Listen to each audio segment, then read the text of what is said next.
Tapi Mhm. sebenarnya kenapa aku suka saham, karena saham membuat aku tuh, intuisiku di bisnis makin tajam gitu.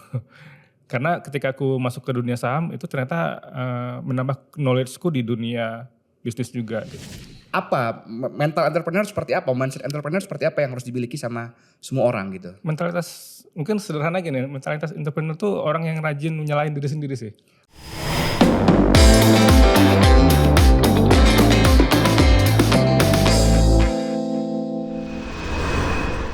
Selamat datang Bang Tommy untuk di Popcorn. Halo Rudy, akhirnya ketemu lagi kita. Akhirnya ketemu lagi ya. Ketemu lagi, Perasaan iya. kita baru ketemu kemarin Bang. Kemarin ngopi-ngopi. Aku datang langsung ke coffee shop Abang di Harvest Coffee dan kita ngobrol seputar ekonomi. Ekonomi, wow. Ekonomi, karena Bang Tipis-tipis lah. tipis-tipis ya, tapi semuanya ini based on opinion Abang karena aku lebih suka sebenarnya Oke. diskusi sama narasumber kayak gitu. Oke, berarti dari perspektif aku lah ya yang ngejalanin bisnis mungkin ya. Betul. Oke. Dan Abang juga kuliahnya di ekonomi Ya, kan? akunting kebetulan. Oh akuntan. Ya, akuntan. Katanya akuntan tuh jurusan yang paling menyeramkan dari ekonomi Bang ya? Tidak menyeramkan, cuman kalau bagiku tricky sih. Maksud tricky gimana tuh? Tricky itu karena semua serba standar kan. Tidak ada yang namanya fleksibilitas lah. Berarti nggak? Beda sama manajemen. Manajemen kan bisa sedikit luas gitu kan, fleksibel. Kalau akuntansi ya ada standarnya gitu. Jadi ya emang kita harus ya kayak bener-bener paham dengan standar-standar penyusunan laporan keuangan, cara analisanya dan lain-lain lah. Oke. Nah kalau aku kan suka akuntan tuh gara-gara nonton film di Akuntan ya, Ben Affleck ya. Oh, Ben Affleck. Yeah, Apakah yeah, demikian ya di dunia akuntan sebenarnya? Tidak dong ya. Ya kurang lebih mirip-mirip. Mirip-mirip Ya, dalam aspek akuntansinya ya, tapi actionnya enggak dong, Oh, enggak ada. Enggak ada dong ya. Itu crime ya. Crime ya. Oke. Terus kalau yang ini apa tuh Ozark, itu anak akuntan juga gak ada tuh? Aku belum nonton tuh Ozark. Ozark belum nonton? Belum nonton. Oh, Ozark tuh bagus banget Bang. Dia series di Netflix, jadi tentang cerita money laundering kayak gitu. Oke. Mungkin kalau yang berhubungan dengan akuntansi ini Shawshank. Oh iya, Shawshank Andy Redemption. Dufresne. Ya, Andy Dufresne kan latar belakangnya accounting kan. Accounting Iya. yang dituduh pembunuh gitu. Oke. Ya. Itu film paling apa ya? Kalau Iya. versiku film terbaik itu Bang. Ya aku juga the best movie so far lah. Jadi ya ada sensasi ya nonton itu aku nonton tuh udah beberapa kali kebetulan. Jadi setiap nonton tuh kayak selalu ada perspektif yang beda-beda gitu dari setiap tokoh yang ada di situ kan. Misalnya dulu nontonnya di tahun 2014, waktu itu aku kayak amazed lah, kagum gitu kan sama si Andy-nya gitu kan. Tapi kemudian nonton lagi ternyata tokoh-tokoh lain tuh punya side story yang menarik juga. Ketika kita memahami apa di balik itu gitu kan, inside story-nya gitu. Setuju Bang. Jadi ketika awal kuliah dulu aku nonton The Shawshank Redemption ini, Andy Dufresne itu menjadi tokoh yang sangat menyenangkan bagiku. Iya. Tapi ternyata di era depresi, di quarter life of crisis ini, Wih, depresi. Abang ingat nggak salah satu tokoh orang tua yang dia punya project pengelolaan pustaka di penjara itu? Mr. Brooke. Mr. Brooke namanya kan, Brooke was here ketika dia gantung Brooke diri was kayak gitu here, kan. yeah. Jadi dia sedih, dia mengancam ingin bunuh salah satu temannya sendiri di penjara. Karena dia bilang, aku kalau selesai dari penjara ini maka selesai kehidupanku. Aku bukan siapa-siapa lagi. Tapi singkat cerita dia bebas dari penjara, dia trying to fit in to society lewat dia kerja di supermarket waktu itu kan. Iya, betul. Tapi ternyata dia lambat. Iya. Dunia itu kejam, dunia bergerak lebih cepat. Mm-mm. Makanya dia sampai decide untuk suicide kayak gitu. Ya, kira dia memilih untuk dia nggak ada artinya untuk hidup di dunia yang sekarang gitu kan. Betul. Istilahnya tidak lagi relevan lah gitu. Dan itu kan ternyata dulu itu cerita itu nggak menarik bagiku. Iya. Tapi di era-era kini, wah ternyata side story dia jauh lebih relevan sama kita hari ini. Iya sih. Dan mungkin ada sedikit kekhawatiran gini, misalnya gini amat ya kalau udah tua ya, gitu kan. Iya, Ada nggak ketakutan kayak gitu? Ada lah Bang, aku kayak maksudnya jangan tua Bang ya. Hari ini aja masih ngatur keuanganku sangat berantakan. Oke. Karena kan idealnya masa pensiun itu harus dilakukan sejak dini kan. Oke, betul. Sejak kita masih sangat produktif dan prime gitu. Oke. Jadi kalau ntar masa tua kayaknya kemampuan kita untuk menghasilkan pundi-pundi sangat minim, terbatas kayak gitu. Betul. Makanya harus ada dana pensiun kayak gitu kan. Dana pensiun bisa. Oke. Iya. Makanya menarik nih, aku pengen tukar pikiran, pengen diskusi sama abang. Oke, wah kayak financial advisor jatuhnya nih. Tapi itu sebenarnya bukan bidangku ya. Iya. Cuman aku memang dalam keseharian emang ada mempraktekkan lah yang namanya manajemen keuangan pribadi sekaligus di perusahaan kan, di bisnisku sendiri. Ya, bukan master, istilahnya bukan yang memang benar-benar bagus, tersistem yang gimana.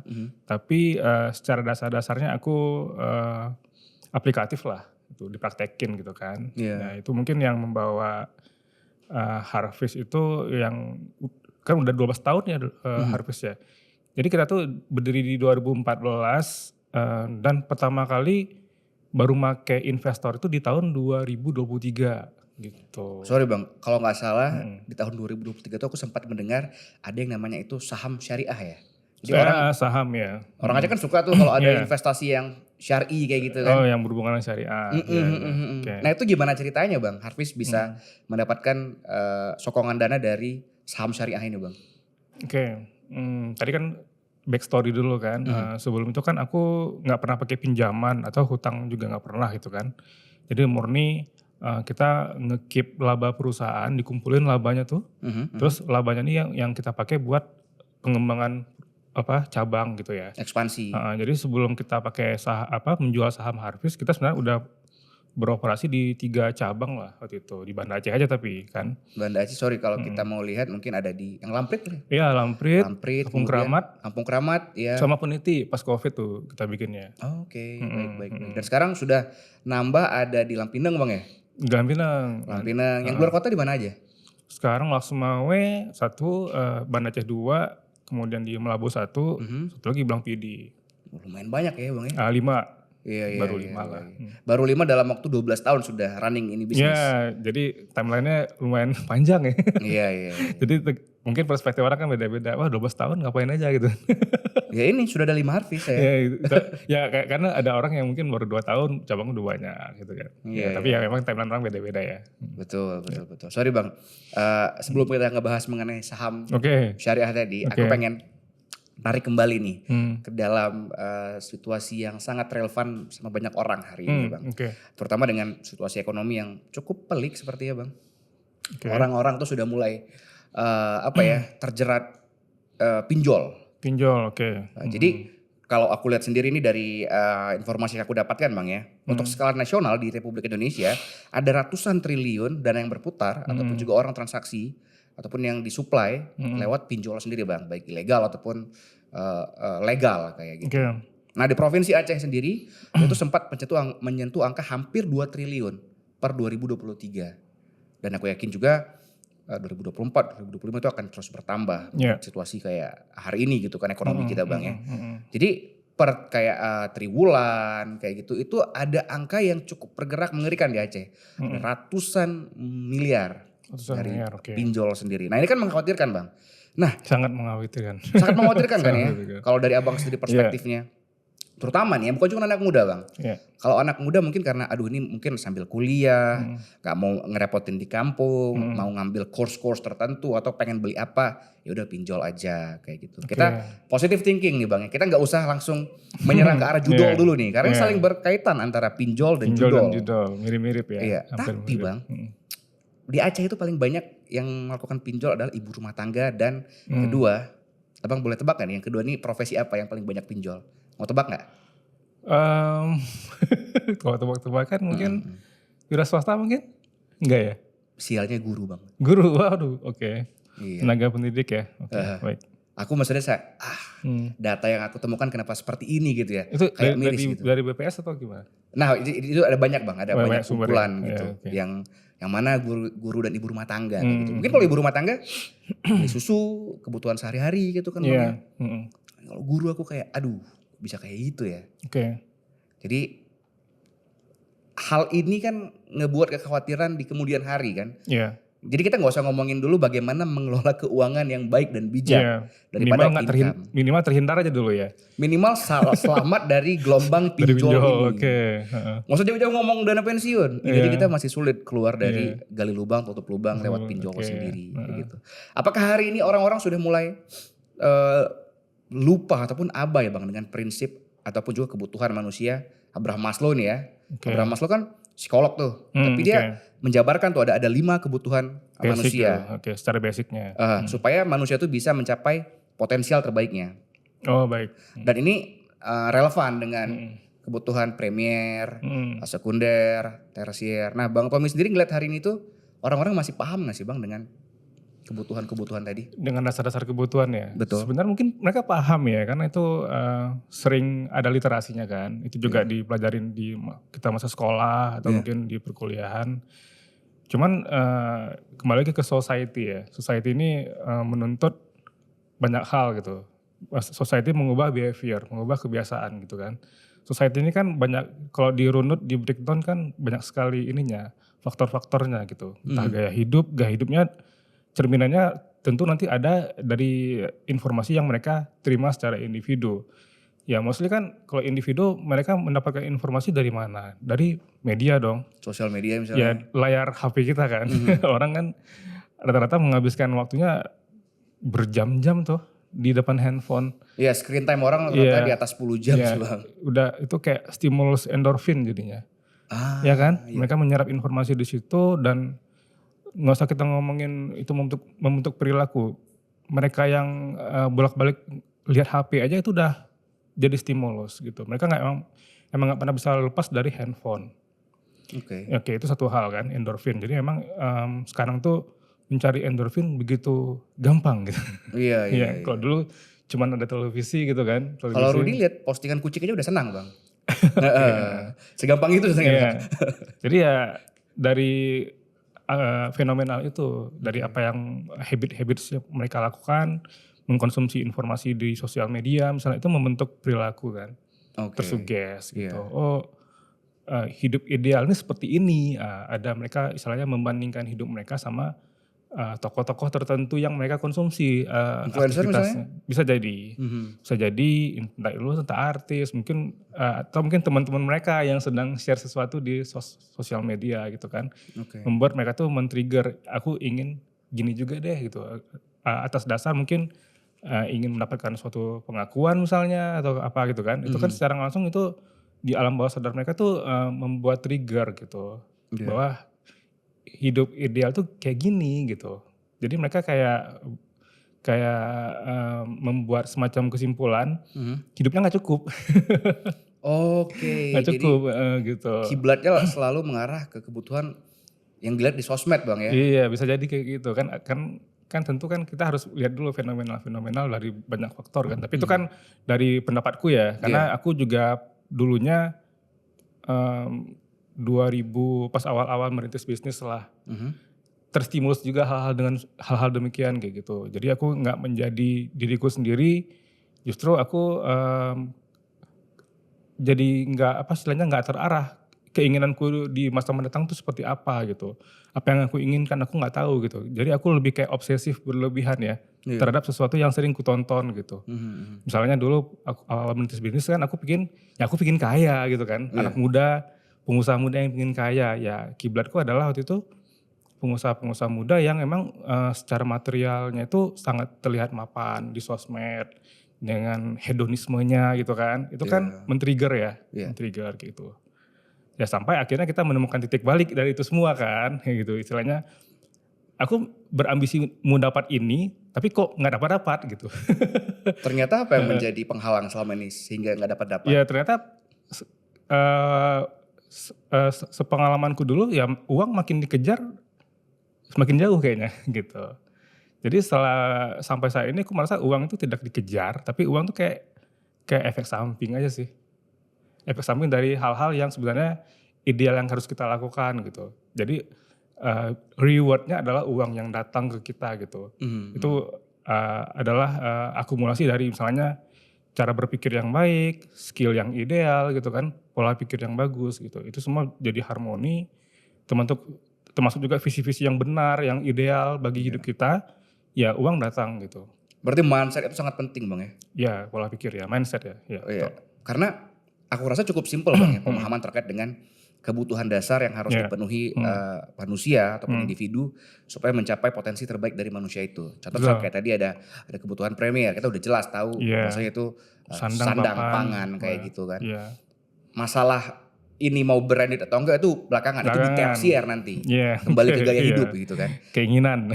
Betul, udah hasrat kayak desire kayak gitu. Nah, sekunder itu kan hal-hal yang bisa menunjang ya. Iya, menunjang premier tadi, Bang. Betul. Misalnya untuk mencapai aduh, aku udah penat banget nih sama hidup kayak gitu ya kan. Jadi bisa lebih chill dulu, bisa lebih santai dulu. Liburan itu sekunder, Bang. Bisa. Liburan itu sekunder supaya nanti mau bangun rumah bisa lebih enjoy kayak gitu ya kan. Tapi selama finansialnya cukup. Stabil. Tapi hari ini tersier pun sudah menggeser posisi premier. Ya karena emang tuntutan tadi kan, tuntutan gaya hidup, tuntutan fenomenal kebiasaan yang terjadi di masyarakat gitu. Tersetir tersetir makna kehidupannya gitu. Tersetir istilahnya angka cukupnya juga jadi bergeser. Ini juga mungkin flashback juga. Akhirnya aku menemukan titik balik hidupku sendiri ya ketika hidupku nggak damai gitu kan. Misalnya aku kejar uang tapi uangnya nggak dapet kok jiwaku tidak damai gitu. Berarti harus ada turbulensi dulu, Bang. Turbulensi. Jadi ketika kita lagi sedang ngejar sesuatu jatuh gitu kan. Nah di situ mungkin kita kayak mencari tahu apa sih yang nggak beres gitu dari semua ini kan. Akhirnya kita coba cari pencerahan dong ya kan. Nah itu yang mungkin terjadi di tahun berapa ya. Turbulensi itu yang terjadi di diriku 2018 lah ya waktu itu. Jadi ada masalah di bisnis dan sebenarnya masalah di bisnis itu sudah sering terjadi. Tapi dulu kan aku masih single ya, belum punya pasangan, belum punya tanggungan gitu kan. Tapi ketika aku punya pasangan, udah punya istri, udah punya anak, waktu itu anakku yang pertama udah lahir, ini jadi problem yang serius gitu.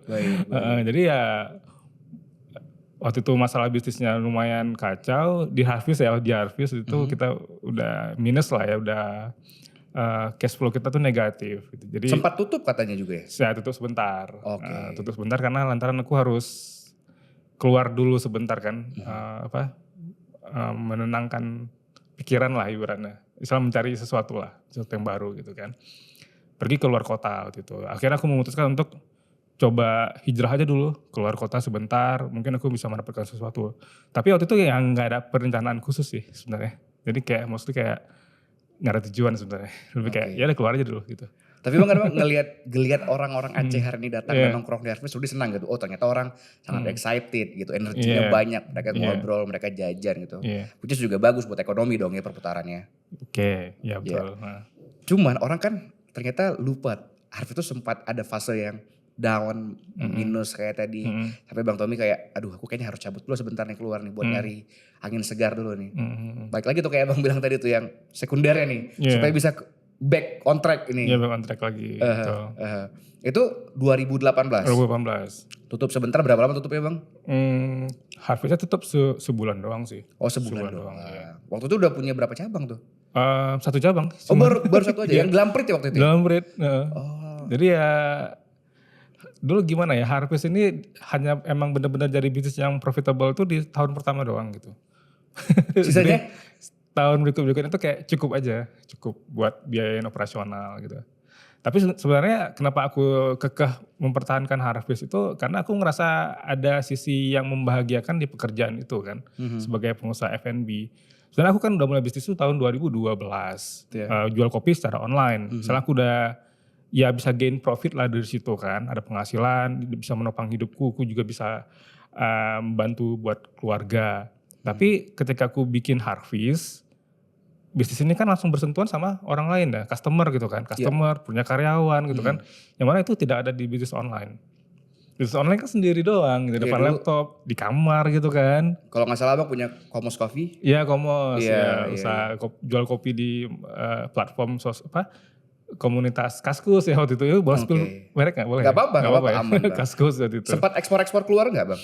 Bukan ekspor, kirim keluar ada, tapi itu bukan ekspor ya. Jadi kayak kita tuh ada orderan dari customer yang ada di luar negeri, tapi dalam jumlah yang retail ya, eceran ya. Oh berarti bukan yang kayak pakai kontainer gitu. Iya, baik. Dan kayak gitu. Kenapa trigger buat kayaknya kita switching bisnis aja nih dari mulai cuman jual bubuk kopi ataupun beans, terus buat running sendiri, serve ke konsumen kayak gitu. Gara-gara festival kopi. Festival kopi pertama di Taman Sari. 2012 dan 2013. 2012 pertama kali ikut festival kopi, waktu itu Kak Indi ya, Kak Indi EXO yang bikinnya. 2013 aku ikut lagi, waktu itu kita mulai kenalin tuh peralatan sudu-sudu kopi yang di masa itu tidak mainstream gitu kan. Dan itu menjadi daya tarik waktu itu, banyak pengunjung yang tanya-tanya, "Bang, ini kedainya di mana?" gitu. Situ mikir, iya juga ya, kayaknya kita harus mulai nih buat kedai kopi gitu. Itu cikal bakal dari situ. Baik. Ternyata menarik sekali perjalanan dari Harvest Kopi ini sendiri Bang ya. Kita masih belum bahas mengenai part investment tadi Bang. Iya. Tapi nanti dulu nih. Okay. Rudy pengen ngebahas sama Abang gimana ceritanya ini perilaku konsumen kita hari ini ataupun juga pelaku ekonomi Bang ya. Rudy kan juga pelaku ekonomi dong hitungannya ya. Namanya manusia gitu kan. Memang bukan entrepreneur kayak gitu. Nggak ada buka usaha Rudy, tapi dengan sering jajan Rudy itu yakin dan percaya itu membantu perputaran ekonomi jauh lebih baik. Ya, tapi menurutku Rudy termasuk entrepreneur sih. Maksudku entrepreneur ini bukan profesi ya, tapi mindset ya. Pola pikir ya. Mindset yang membangun gitu kan. Entrepreneur tuh mindset, profesinya pengusaha. Kalau pengusaha itu profesi, ya kan? Iya.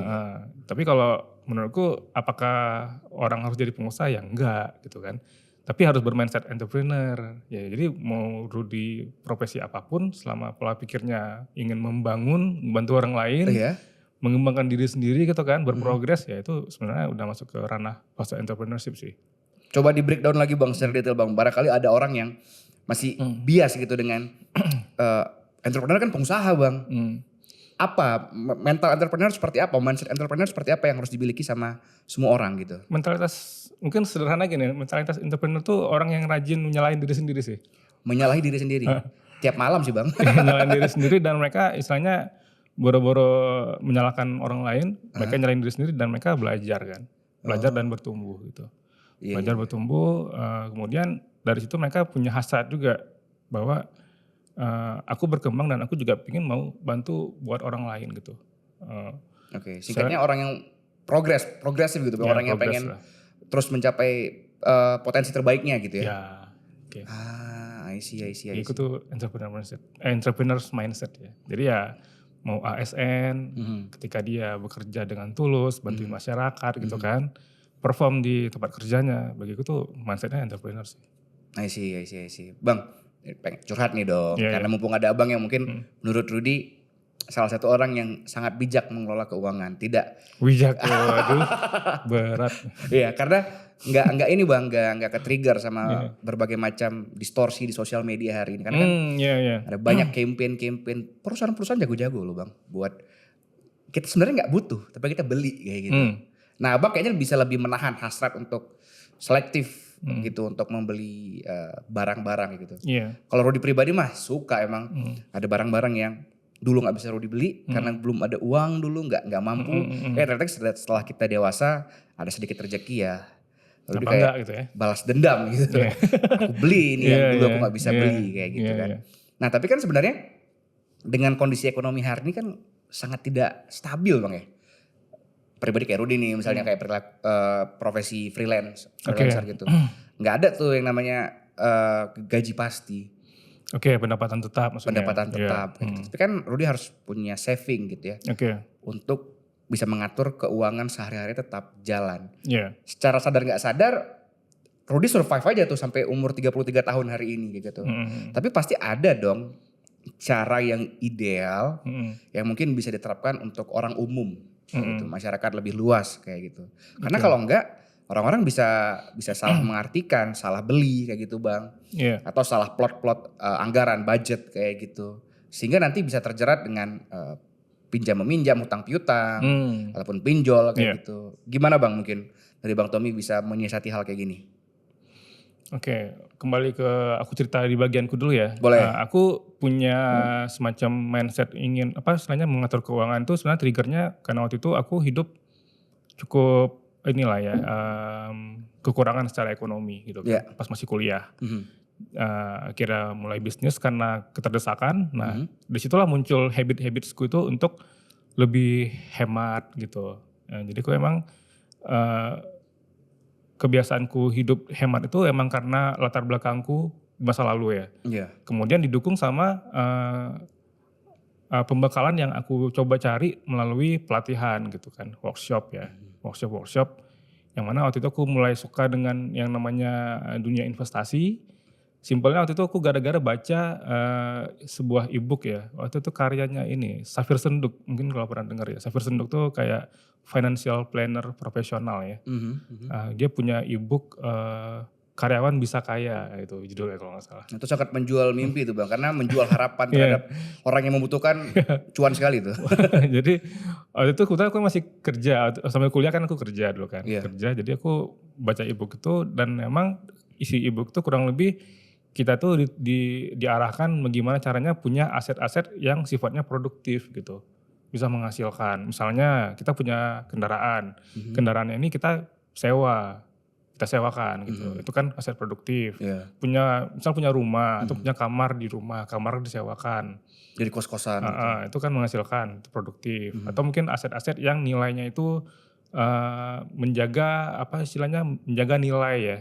Aset yang menjaga nilai gitu. Contoh kayak emas gitu kan. Naik terus tuh sekarang trennya. Ya, kebetulan sekarang lagi menggila ya emas ya. Nah, tapi akhirnya outputnya adalah dari terinspirasi e-book itu aku mulai beli emas tahun 2010 tuh nggak salah. Masih 1,5 harganya dulu ya?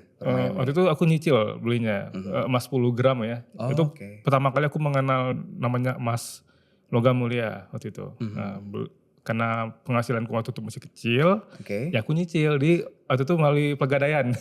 Oh iya, gak apa-apa, masuk iklan Pegadaian nih. Iya ini udah spill merek ya. Gak apa-apa, terus.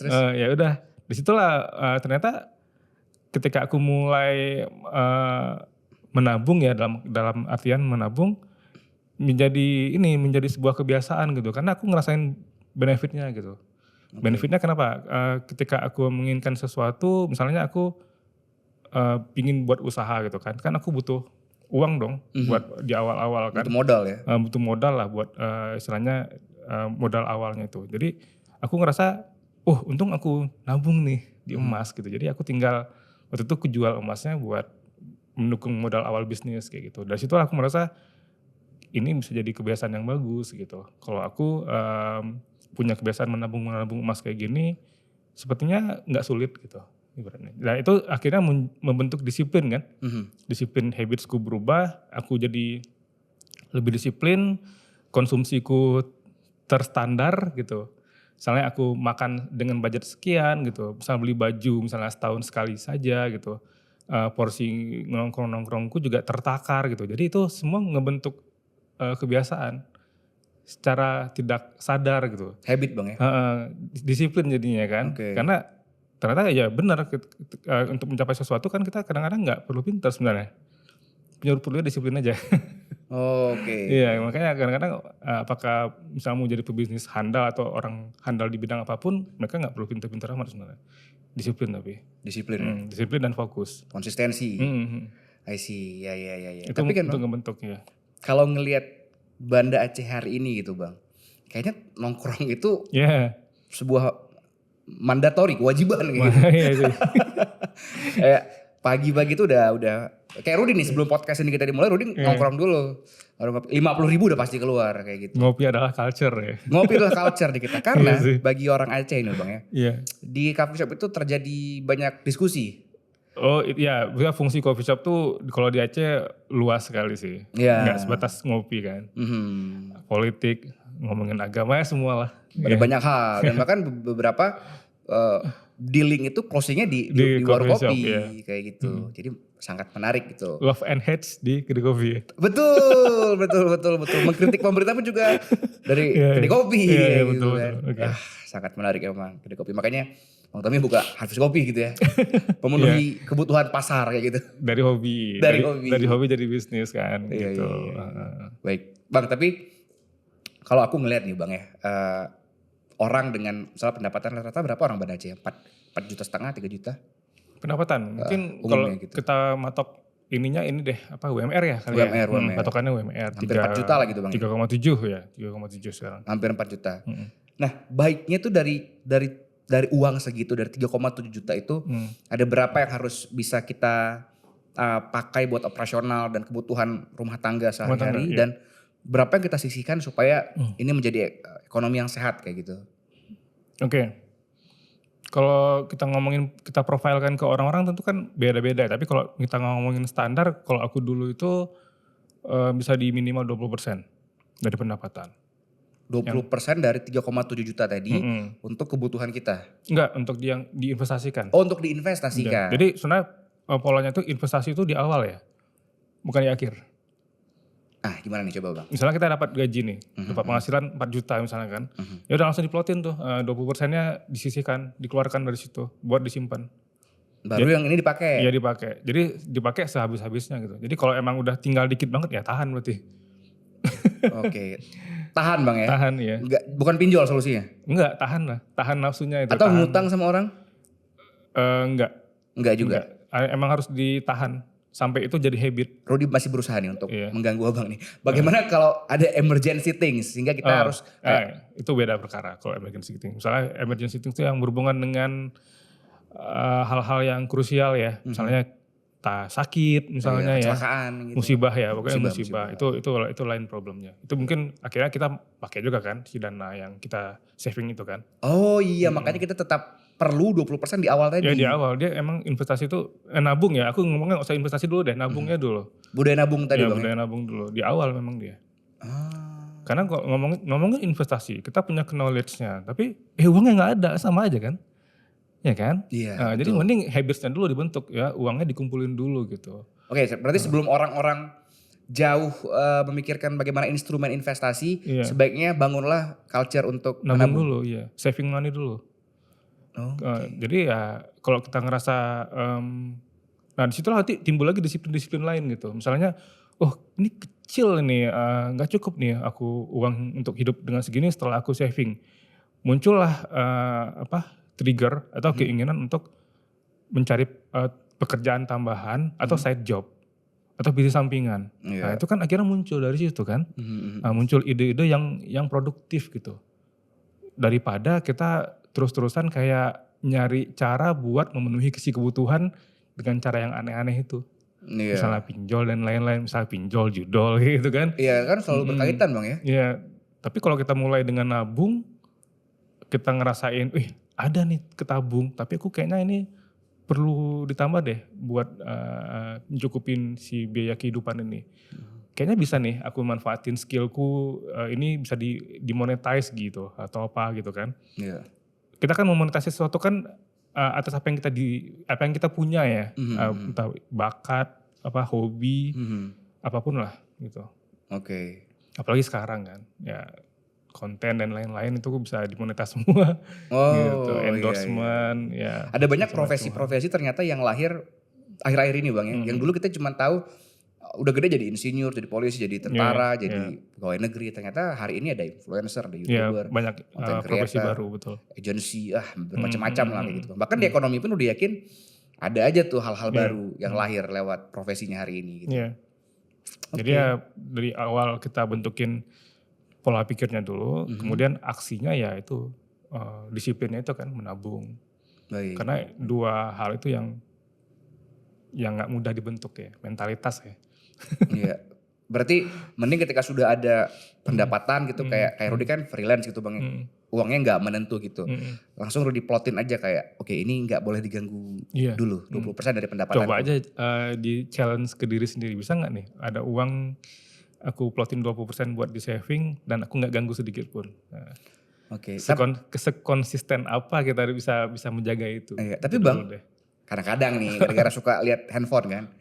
Rudy juga nggak tahu tiba-tiba kok muncul banyak feed mengenai ini apa tuh yang Bitcoin, ada sosial media influencer terkait dengan investment kayak gitu kan. Dia bilang itu duit kalau dibelanjain properti misalnya, duit kalau ditaruh cuman di tabungan, rugi kita. Kata mereka gitu. Mending invest lah. Bitcoin misalnya ataupun trading atau apapun itu. Saham kayak gitu sifatnya Bang. Nah Bang gimana ngeliat hal-hal kayak gitu? Sedangkan kita mungkin secara fundamentalnya secara mindsetnya masih belum kuat kayak gitu. Iya. Jadi kan orang gampang goyah bang ya. Iya. Ini berarti fasenya duitnya sudah ada kan? Duitnya sudah ada. Udah terkumpul nih. Ada lah misalnya sekian juta gitu Iya, bang. sekian juta. Tapi ternyata setelah melihat konten tadi yang di sosmed, wah salah ternyata aku selama ini. Aku harus menginvestasikan duit ini. Karena kalau duduk di bank ternyata merugi dia. Ya duitnya nganggur, nggak berputar kan, nggak bertumbuh juga gitu. Betul. Ya bagus dan tidak bagus sebenarnya dengan fenomenal bermunculnya konten-konten yang berhubungan dengan investasi yang begitu liar ya. Tapi ya dengan begitu kan kita akhirnya nyari tahu kan, nyari tahu misalnya benefit misalnya di dunia kripto seperti apa, dunia saham seperti apa gitu. Karena investasi yang seperti itu bisa aku bilang enggak untuk semua orang pada akhirnya. Tapi biasanya orang-orang awam itu nyemplung sih. Mereka bakal coba gitu.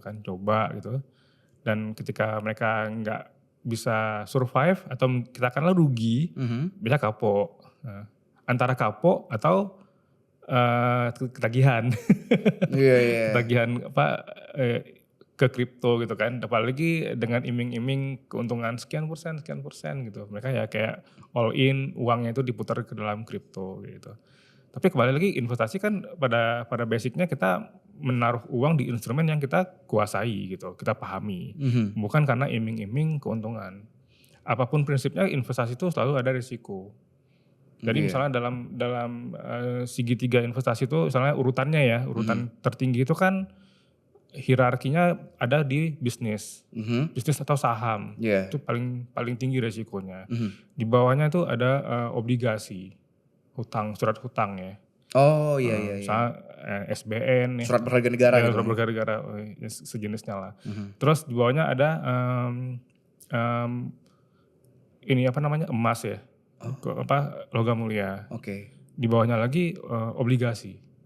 Obligasi seperti? Bukan obligasi, ini apa deposito. Karena kan kecil sekali dia bang ya marginnya. Jadi intinya resikonya tinggi, benefitnya tinggi juga, profitnya tinggi. Tapi kalau resikonya rendah, ya hasilnya juga rendah. Tinggal disesuaikan dengan tujuannya kita gitu. Baik, high risk, high return. Ya bahasanya seperti itu. Baik. Kalau Rudy bang, jujur pernah mencoba-coba untuk melakukan investasi. Tapi mungkin tidak populer investasinya bang ya. Nggak seksi lah, nggak kayak anak muda zaman sekarang. Kalau duduk sebentar di warkop udah pada ngomongin kripto gitu. Itu bang yang hijau merah tuh apa ini Rudy bilang gitu? Grafik. Saya biasanya main Mobile Legends di handphone. Anda kenapa apps ini yang keluar gitu kan? Sangat apa ya, revolusioner lah bagi Rudy gitu kan bang ya. Bagus sekali nih orang. Sedangkan Rudy itu investasi di ternak bang.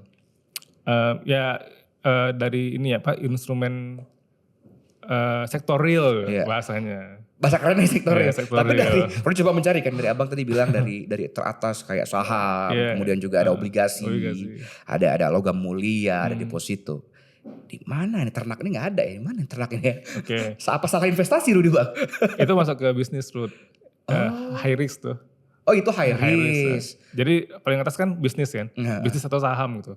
Saham kan kita istilahnya membeli kepemilikan di suatu bisnis, sama aja kan. Jadi, Jadi ya bisnis kan ketidakpastian tuh. Kita berinvestasi di sesuatu yang ketidakpastiannya tinggi.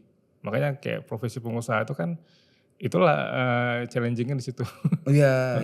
Rudy bang mungkin kelihatannya saja yang sangat modern ya, tapi instrumen bisnis investasi Rudy itu lebih kayak ada ternak gitu. Hal-hal yang real gitu. Ternak, kemudian sawah kayak gitu dan bagi hasil sifatnya bang. Dan itu menarik sih. Oh itu menarik ya? Karena investasi sebenarnya nggak harus keren ya. Investasi kan yang penting manfaatnya. Iya tapi zaman sekarang kan ada foto, ada apa kayak portofolio aku ini nih. Oh iya.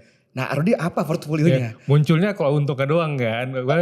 Kalau lagi untung diposting kan. Kalau rugi dia diam-diam aja.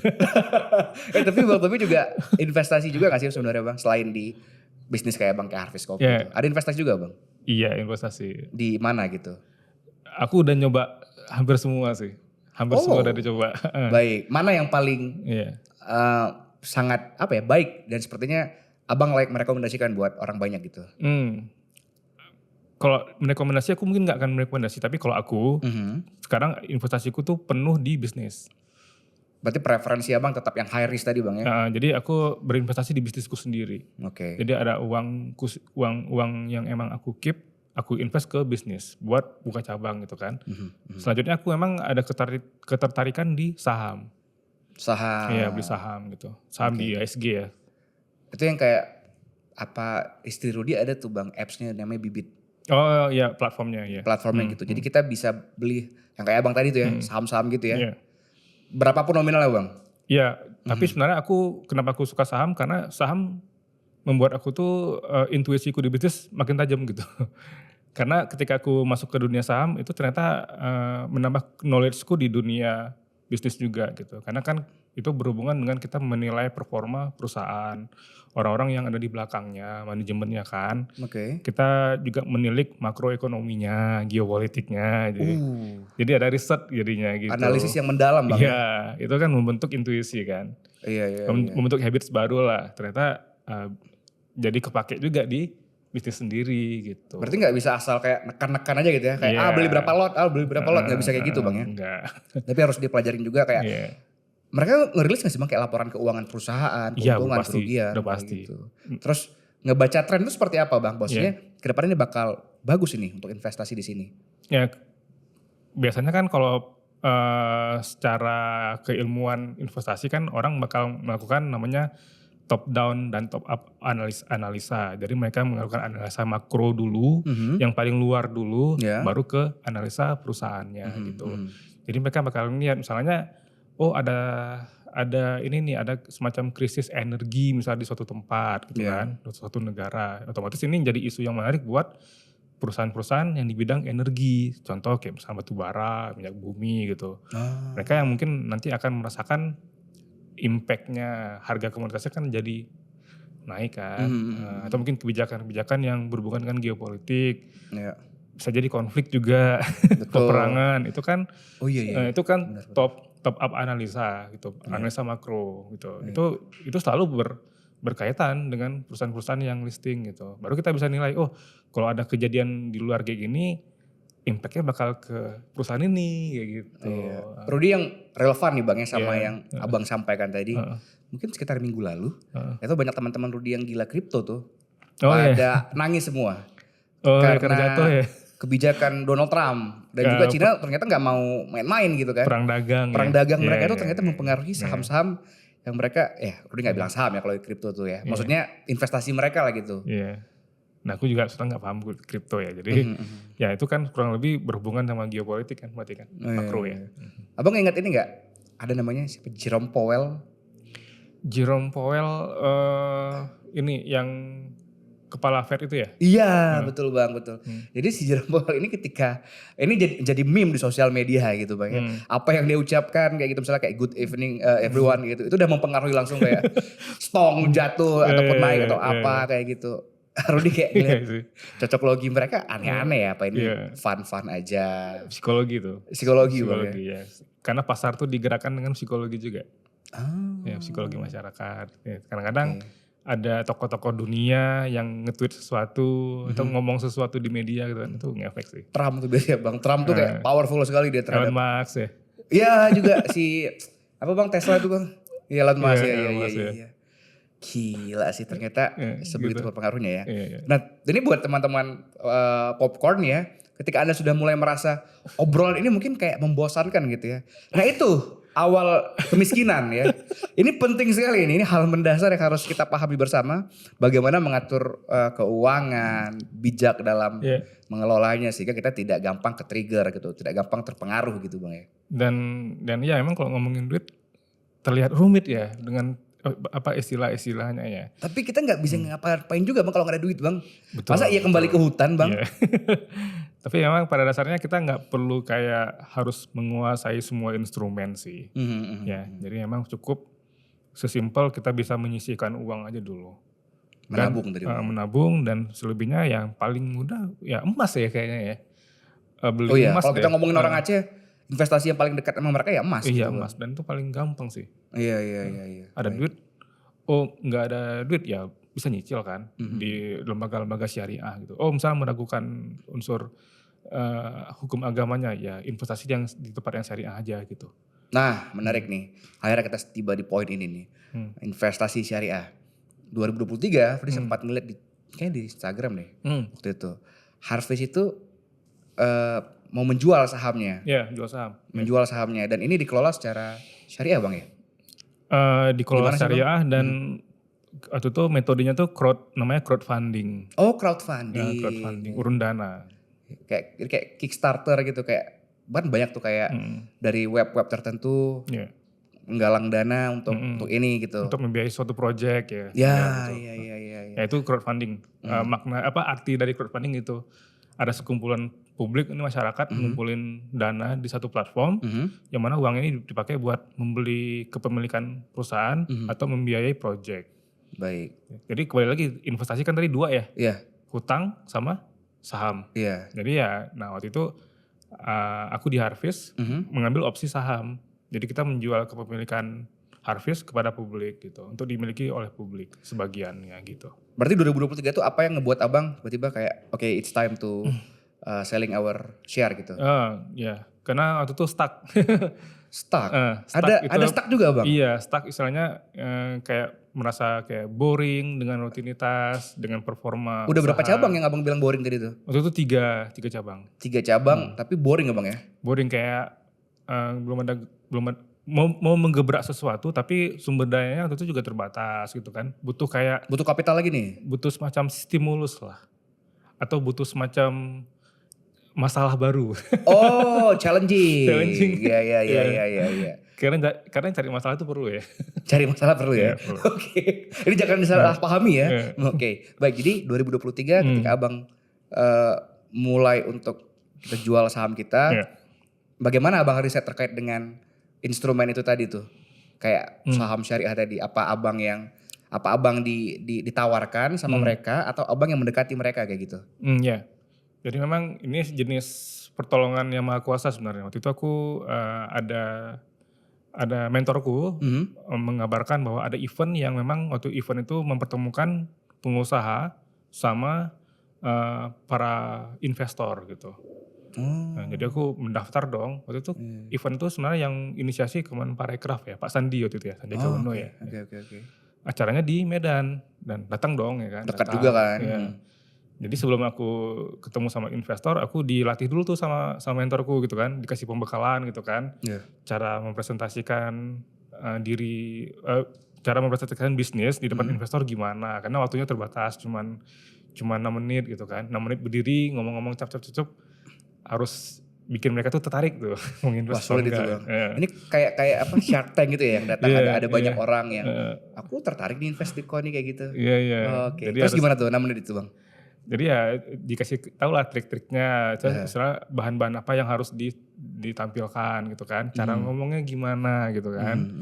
Nah itu semua dilatih sampai tibalah hari H, aku mulai coba pitching mereka dengan bahan yang udah aku punya.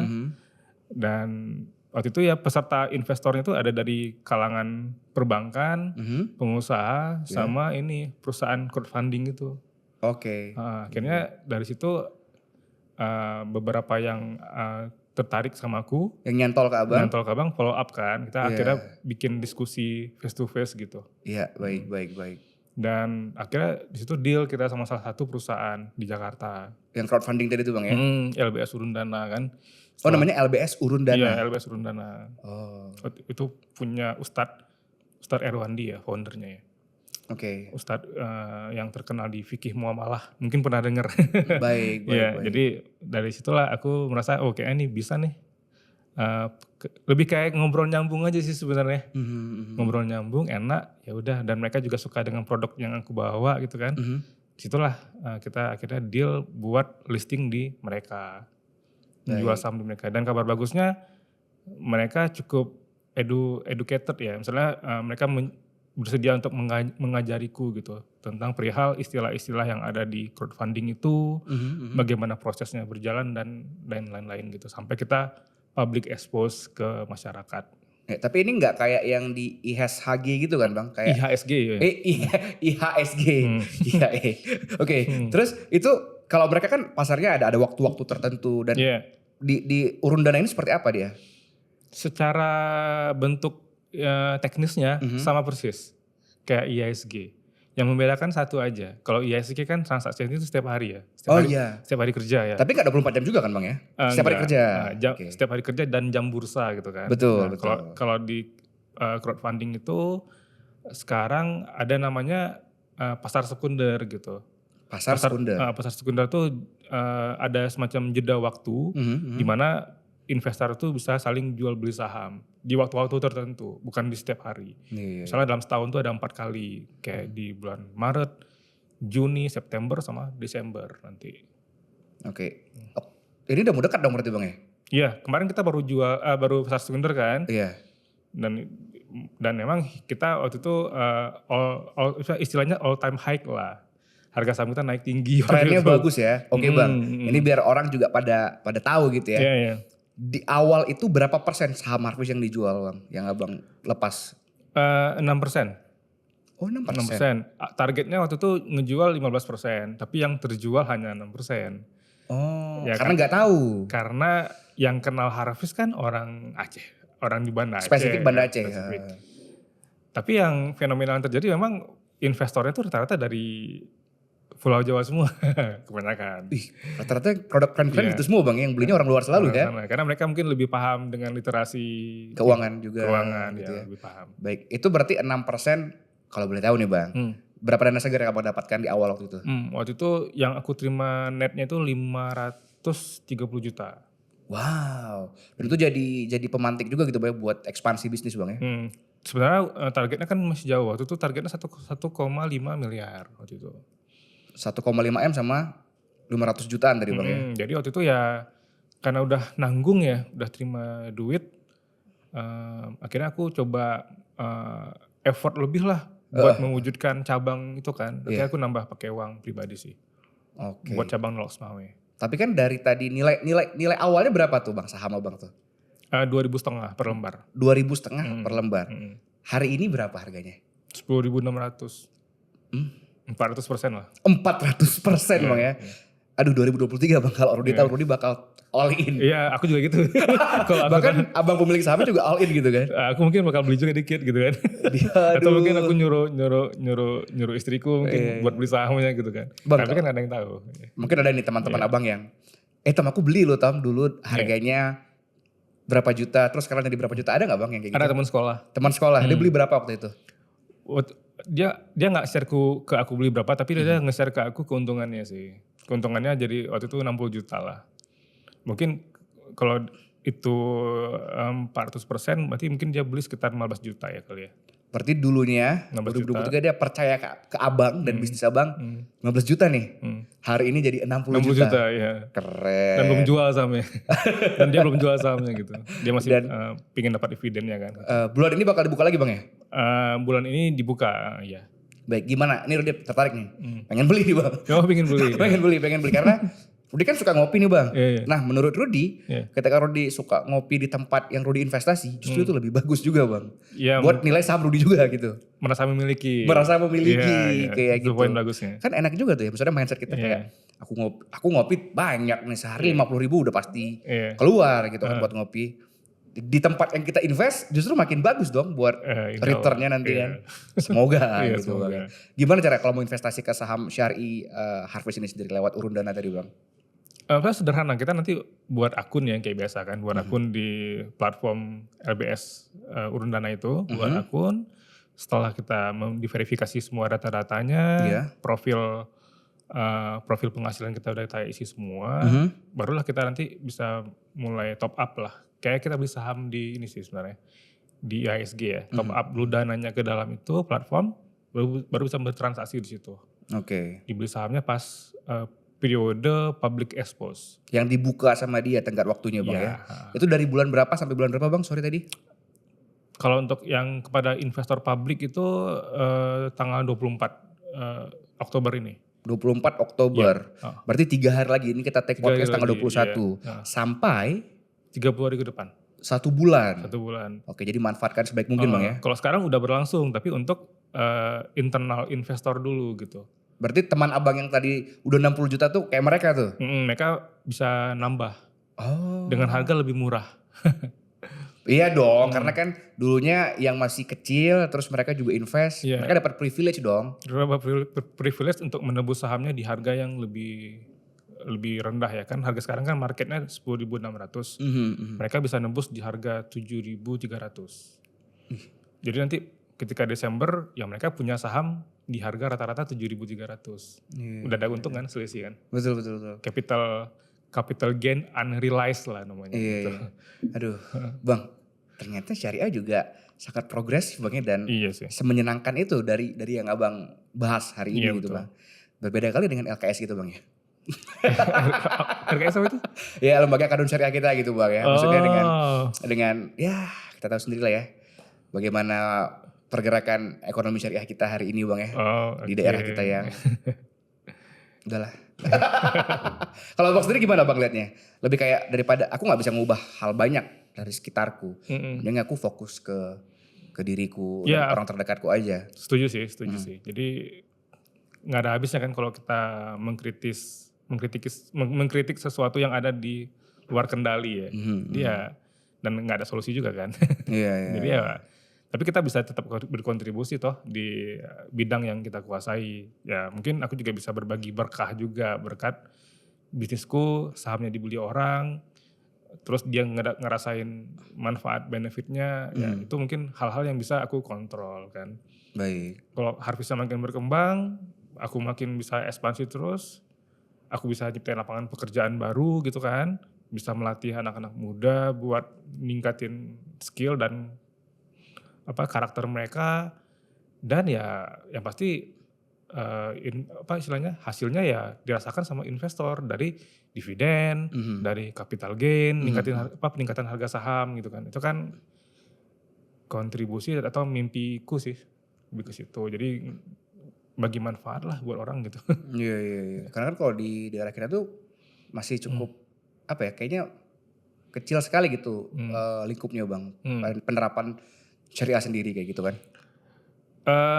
Mungkin kita ini lagi syariah mungkin banyak lah ya aspek-aspeknya ya. Iya. Mau yang mana dulu nih kan? Yang ekonominya kah? Atau mungkin sistem pemerintahannya atau lain-lain. Jadi sebenarnya syariah itu kan ya kalau di media mungkin aku lebih sering dengar berita-berita tentang penangkapan. asusila kayaknya. Betul. Jadi ya itu kan literasi yang sangat sempit gitu ya. Iya, setuju Sementara aku Bang. syariah lebih daripada itu kan. Ya intinya syariah itu kan kita pinginnya rahmatan lil alamin juga gitu. Iya. Ya itu sih intinya. Yang berkah juga gitu Bang ya, dan juga bermanfaat buat orang banyak Ya gitu. itu sih. Kalau sudah banyak mudaratnya kayaknya udah bukan syariah gitu Bang. Ya mungkin aku juga nggak bisa berkomentar terlalu banyak di ranah itu ya. Karena Iya. aku sadar ini bukan, aku anggaplah aku bukan orang yang kompeten lah. Iya, tapi buat sharing-sharing, lihat Iya, kayak sekedar fenomena opini di doang lapangan. ya. It's okay gitu kan. Iya. Karena Bang seringkali sekarang orang mau beropini aja udah takut. Oke, iya. Takut salah, takut dijudge. Oke. Kayaknya tuh nggak sehat gak sih Bang?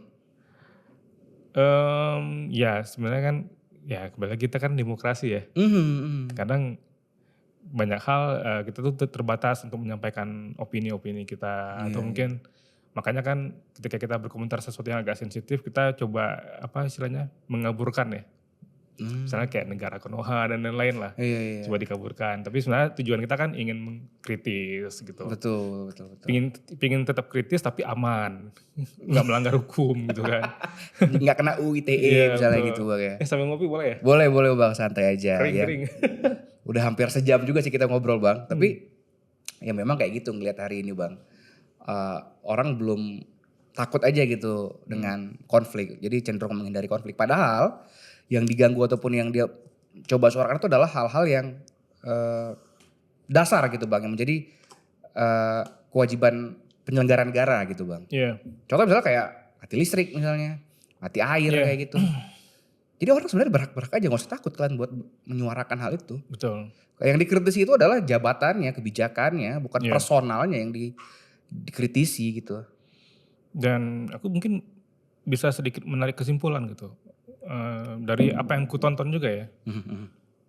Pernah nonton ini gak? 12 Fail, film India itu ya kayaknya. Tentang orang yang ikut seleksi PNS tapi gak lulus. Oh iya tahu Ya. iya. Kan ada statement menarik di situ gini.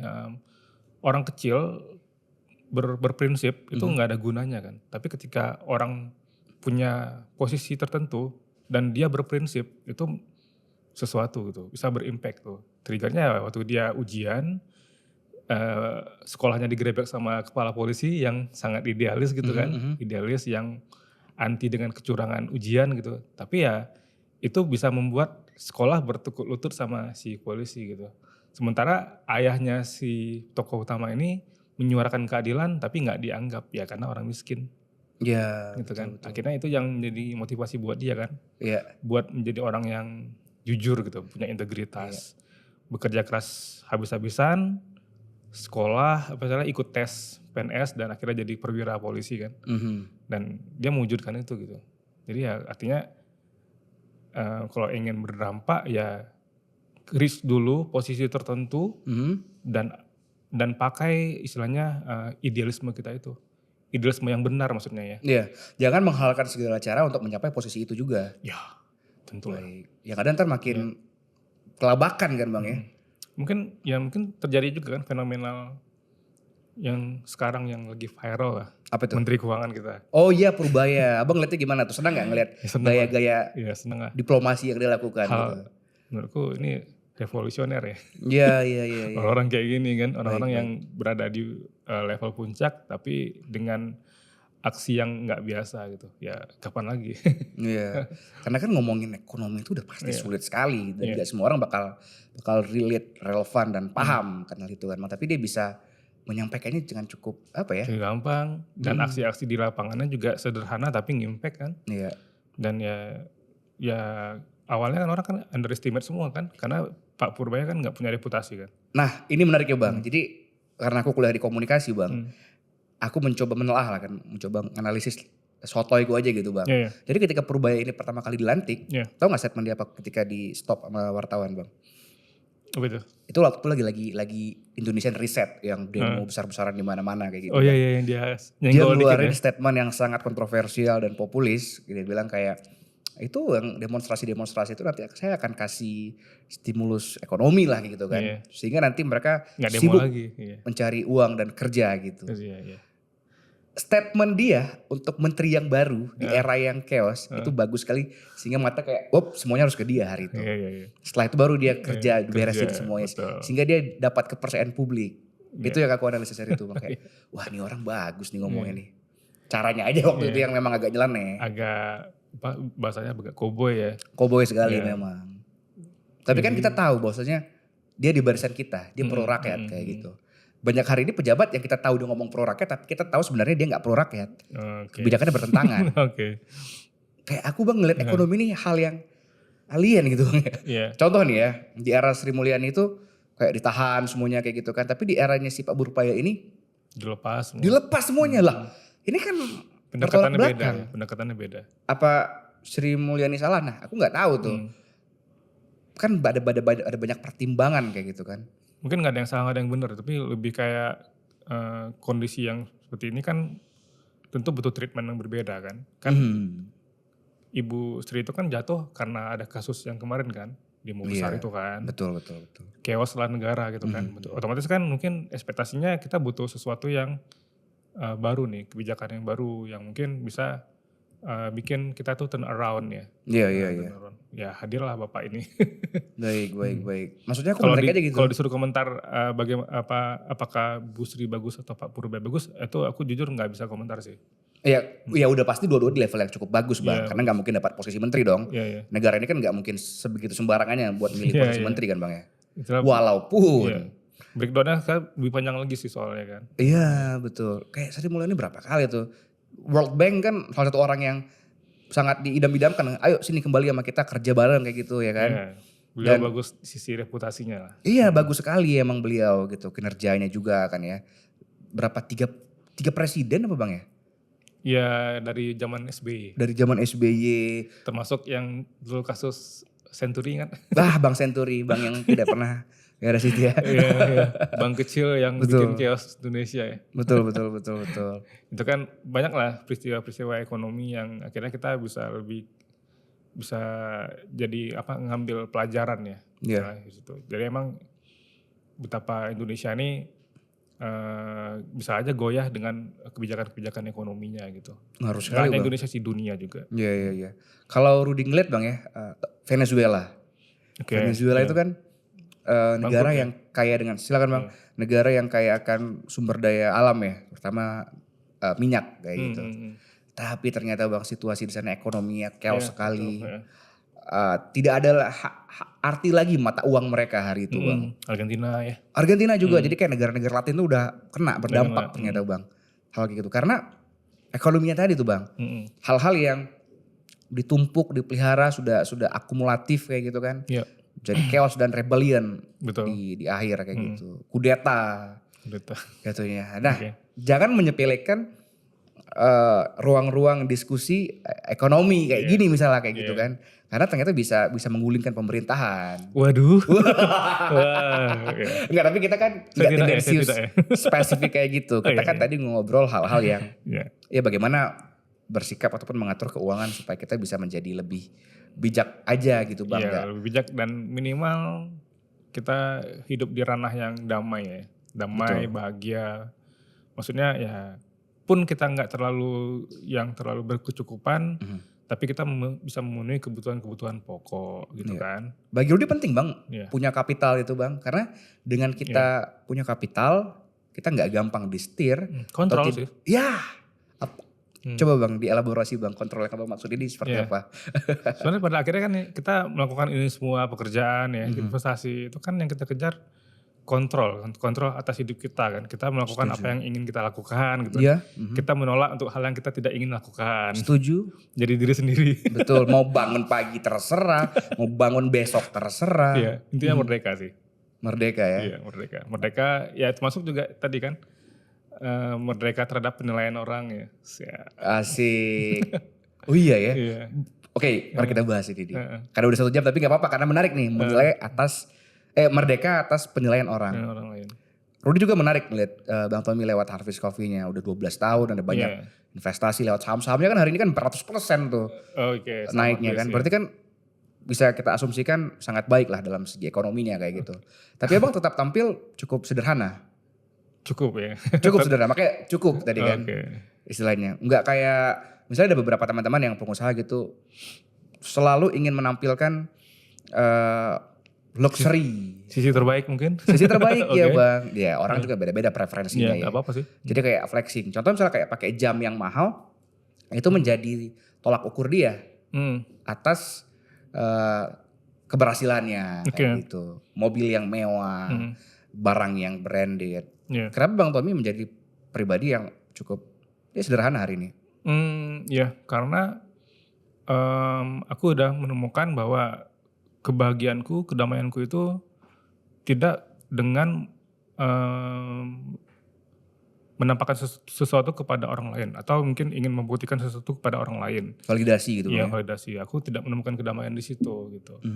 Justru kedamaian yang aku rasakan adalah ketika aku melakukan apa yang aku suka gitu. Apa yang aku nyaman, aku memakai apa yang aku butuh, apa yang membuatku nyaman.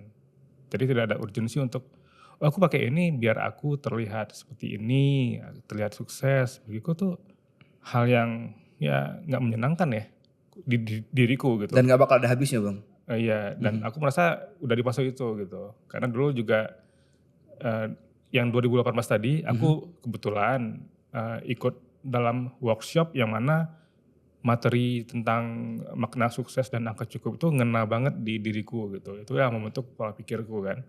Ketika itu aku aplikasikan, hidupku kayak berubah gitu. Dan akhirnya itulah yang aku jadikan semacam pegangan lah ya. Bahwa aku ya harus nyaman menjadi diri sendiri, bukan menjadi orang lain yang menjadi orang lain inginkan terhadapku gitu. Baik. Sesederhana itu. Ya tidak usah terpengaruh dengan sekitar juga gitu Bang. Menarik sih. Tapi sudah bebas hari ini Abang, sudah merdeka hari ini? Harusnya ya. Ya. Aku merasa aku tidak penting di mata orang sih. Aku merasa seperti itu. Aku bukan orang yang penting di mata orang lain. Mungkin kalau orang berkomentar terhadapku paling sejam 2 jam, itu dia lupa. Akan berlalu. Dan dia mungkin akan sibuk dengan diri dia sendiri. Iya. Dengan masalah-masalahnya sendiri gitu. Iya. Nggak ada juga orang yang mikirin keburukan abang 24 jam tuh kayaknya gak mungkin juga bang. Gak mungkin gitu. Bahkan memuji kita pun berapa jam cuman. Iya. Kan? Abis itu dia lupa gitu. Nah ini menarik juga nih. Bagaimana abang, respon abang terhadap complimentary gitu. Ataupun juga kayak pujian kayak gitu. Ya sebatas apa yang orang nilai terhadap kita aja udah. Misalnya mereka mengapresiasi mungkin dari karya kita, dari sepak terjang yang kita lakukan di pekerjaan kita. Mungkin mereka menilai cara aku memperlakukan orang lain gitu kan. Jadi ya cukup lah mereka menilai aku dari integritasku aja sih. Bagi aku udah cukup itu. I see. Gak perlu aku kayak harus berusaha untuk menunjukkan sesuatu, mengesankan sesuatu, apa tuh istilahnya, apa branding apa ya, kayak gitu ya. Nggak salah sih branding, cuman aku mungkin bukan di ranah itu aja. Nggak pengen abang ada persona kayak gitu bang ya? Iya, ya kalau mau nilai aku nilai dari pekerjaanku lah gitu. Lihat aja nih. Nilai pekerjaanku, kalau ingin menilaiku di rumah gimana, tanya istriku aja. Gitu. Masa kepo situnya gitu kan. Ya tanya-tanya, misalnya mereka bisa menilai kita dari orang-orang sekitar ya. Baik. Dari apa yang kita punya, yang kita hasilkan kayak gitu. Iya.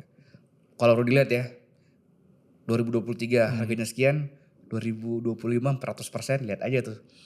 Ya semoga ya. Itu kan berharap juga ya. Jadi motivasi buatku sendiri sih. Gimana caranya Harvest ini bisa terus improve kan, biar manfaatnya bisa makin besar lah buat orang-orang. Kalau target di 2025 ini berapa persen saham Harvest yang dilepas bang? Dilepas, aku menjual sahamku pribadi itu 10% lagi. Jadi sekarang akan aku megang 92% ya, saham mayoritas.